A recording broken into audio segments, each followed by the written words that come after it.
Today, I'll share the best settings for the Sol Trading Bot to enhance your trading speed and efficiency. If you haven't tried the Sol Trading Bot yet, click the link in the video description to access the Telegram bot. To adjust settings, click Start, and you'll see the welcome message with settings options. The first settings are Auto Buy and Auto Sell. While these can be useful, I prefer more control over my trades. Auto Sell can be handy for selling after a certain percentage gain, but it limits upside potential.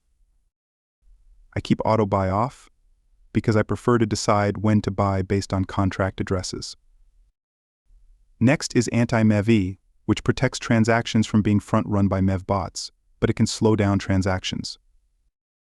For slippage, I recommend setting it lower, around 40%, to minimize losses. For sniper slippage, setting it slightly higher, like 1,100, has worked for me in the past. Tip Sol determines the likelihood of successfully buying coins. Higher tips increase the chance of success.